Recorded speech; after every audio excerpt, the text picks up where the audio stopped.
بسم اللہ الرحمن الرحیم۔ محترم ناظرین، اللہ رب العالمین نے ایک اصول بیان کیا ہے کہ اگر تم اللہ کی نعمتوں کا، جو تمہیں نعمتیں ملی ہوئی ہیں، ان کا شکریہ ادا کرنا شروع کر دو گے، ان نعمتوں کی قدر کرو گے، اللہ وہ نعمتیں کبھی بھی واپس نہیں لے گا، بلکہ مزید تمہیں وہ نعمتیں عطا کرے گا۔ انسان رات کو کھانا کھا کے سویا ہے، انسان کو گھر مل گیا ہے، انسان کو ساری نعمتیں ملی ہوئی ہیں، انسان جو ہے وہ پرامن ہے، عافیت میں ہے، تو یہ ساری نعمتوں پر شکریہ بنتا ہے۔ اور یہی طریقہ کار نبی کریم صلی اللہ علیہ وسلم کا تھا، اور یہی طریقہ نبی کریم صلی اللہ علیہ وسلم اپنے صحابہ کرام کو سکھا گئے۔ ایک حدیث ہے، صحیح مسلم کے اندر موجود ہے 2715 نمبر پر۔ سونے کے اذکار میں نبی کریم صلی اللہ علیہ وسلم رات کو اللہ تعالیٰ کا شکر ادا کرتے ہوئے ایک ذکر کیا کرتے تھے۔ وہ یہ ذکر تھا کہ سیدنا انس بن مالک رضی اللہ تعالیٰ عنہ نبی کریم صلی اللہ علیہ وسلم سے روایت کرتے ہیں، فرماتے ہیں کہ کان رسول اللہ صلی اللہ علیہ وسلم اذا اوا الی فراشی، کہ رسول اللہ صلی اللہ علیہ وسلم جب بھی اپنے بستر پر آتے تو یہ دعا پڑھتے: الحمدللہ الذی اطعمنا وسقانا وکفانا وآوانا فکم ممن لا کافی لہ ولا مؤوی۔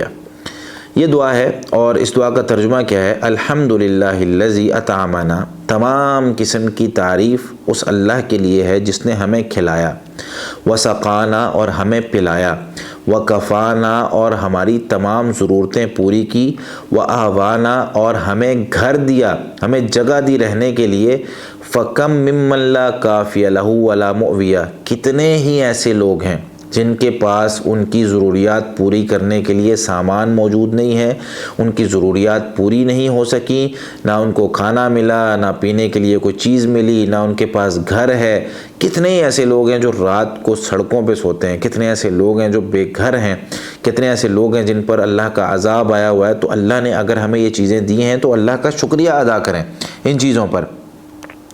سورہ ابراہیم کی آیت نمبر 7 میں اللہ رب العالمین نے یہ اصول اس طریقے سے ذکر کیا کہ وَإِذْ تَأَذَّنَ رَبُّكُمْ، اور جب تمہارے رب نے اعلان کر دیا اس بات کا، لَإِن شَكَرْتُمْ لَأَزِيدَنَّكُمْ، اگر یقیناً اگر تم شکر کرو گے، لَأَزِيدَنَّكُمْ تو تمہیں میں ضرور بے ضرور زیادہ ادا کروں گا، تمہیں زیادہ دوں گا، وَلَئِن كَفَرْتُمْ، اور ساتھ دوسرا بھی حکم اپنا ذکر کر دیا، وَلَئِن كَفَرْتُمْ، اور اگر تم نے ناشکری کی، إِنَّ عَذَابِي لَشَدِيد، تو بے شک میرا عذاب بھی سب سے سخت عذاب ہے۔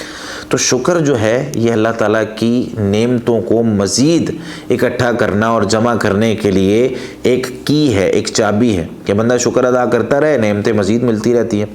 اور جب بندہ یہ دعا پڑھ رہا ہوتا ہے تو اس دعا میں ایک اللہ تعالیٰ نے ذکر کیا کھانے کا، یعنی نبی کریم صلی اللہ علیہ وسلم نے ذکر کیا کھانے کا، اور ایک پینے کا۔ یہ دو نعمتیں انسان کے پاس ایسی بڑی نعمتیں ہیں کہ انسان کو اگر کھانا اور پینا ملتا رہے نا، اور کیا چاہیے؟ انسان سارے دن کام کیوں کرتا ہے، محنت مزدوری کیوں کرتا ہے؟ اسی کے لیے۔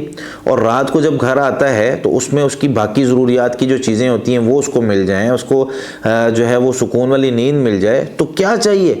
ان چار چیزوں کے علاوہ اور کون سی چیزیں جو انسان کی ضروریات میں شامل ہے؟ یہ چاروں چیزیں انسان کو جب مل جائیں اور انسان رات کو شکر ادا کر دے۔ اللہ تعالیٰ نے جو گھر بنایا ہے نا، اللہ تعالیٰ قرآن کریم میں ارشاد فرماتے ہیں وَاللَّهُ جَعَلَ لَكُم مِّن بُيُوتِكُمْ سَكَنًا، سورہ نحل کی آیت نمبر 80 ہے کہ اور اللہ تعالیٰ وہ ہے کہ جس نے تمہارے لیے تمہارے گھر سکون کا ذریعہ بنایا۔ انسان اپنے گھر میں آتا ہے، اگر گھر نہ ہو، کرائے کا گھر ہے، مالک مکان کہتا ہے چلو نکلو یہاں سے۔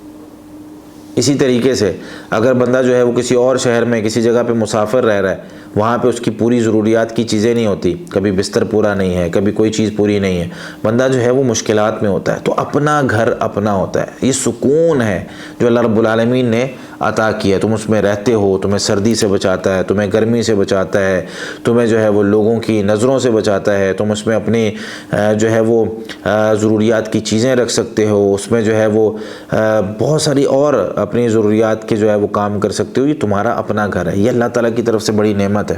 اسی طریقے سے اللہ رب العالمین کی طرف سے دوسری جو نعمت ہے وہ ہے کہ انسان کو اس کی ضروریات کی ساری چیزیں مل رہی ہیں۔ تو انسان کو جب ساری چیزیں اس کی مل رہی ہیں تو اس پر اللہ کا شکر بنتا ہے، دینے والے کا شکریہ بنتا ہے۔ جب بندہ شکریہ ادا کرتا رہے گا تو اضافی ملتا رہے گا، اور اگر ناشکری کی، یار اس کے پاس گاڑی ہے میرے پاس گاڑی نہیں ہے، اس کے پاس بڑا گھر ہے میرے پاس ہے نہیں، جتنا ہے اس پر شکریہ ادا کرتے رہیں، مزید ملتا رہے گا۔ اور اگر ناشکری کا رویہ اختیار کریں گے، ہو سکتا ہے جو ہے تو وہ بھی ختم ہو جائے۔ اللہ رب العالمین ہمیں اپنی نعمتوں کا شکریہ ادا کرنے کی توفیق عطا فرمائے۔ جزاکم اللہ خیر۔